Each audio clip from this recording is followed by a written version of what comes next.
تصريحات مثيرة حول اعتناق رونالدو الإسلام في السعودية. شاهد التفاصيل الكاملة.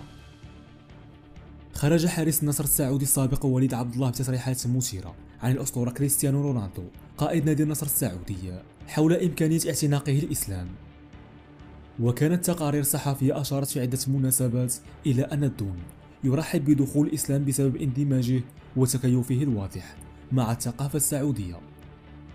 وقال وليد في تصريحات عبر برنامج حصة الأخيرة الذي يعرض على قناة السعودية: لم أخشى الحديث أمام رونالدو في غرفة خلع الملابس للمرة الأولى، لقد وقفت وتحدثت مع الجميع بصفة قائد الفريق، ولم أشعر بالتوتر كما قال البعض، وفقا لما نشرته الصحف السعودية الرياضية.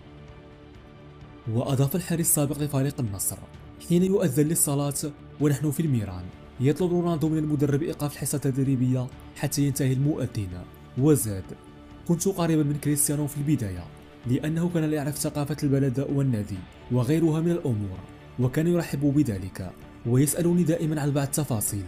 وتابع: رونالدو يحب أن يدخل الإسلام، فقد تحدثت معه عن هذا الأمر وكان مهتما بذلك، لقد سجد مرة في الملعب بعد تسجيل، بالإضافة إلى أنه يحث اللاعبين دائما على الصلاة وغيرها من الأمور التابعة للدين الإسلامي.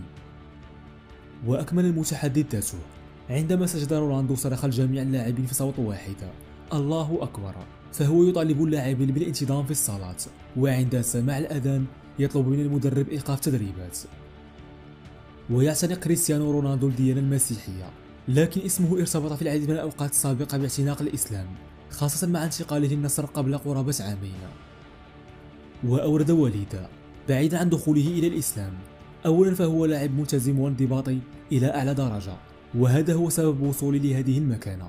وأتم: رونالدو ونجله متواضعا للغاية، فالولد يتعامل مع أصدقائه ببساطة واضحة، وأعتقد أن كل شخص يأتي إلى السعودية يحبها ويرتاح فيها. يذكر أنه قبل الانتقال إلى النصر في شتاء 2023 بعد نهاية عقده مع مانشستر يونايتد الإنجليزية، تحدثت التقارير عن وجود محاولات من زميلي الدون سابقين في ريال مدريد الإسباني، الألماني مسعود أوزيل والفرنسي كريم بنزيما، لحثه إلى اعتناق الإسلام. نشكركم على حسن المتابعة.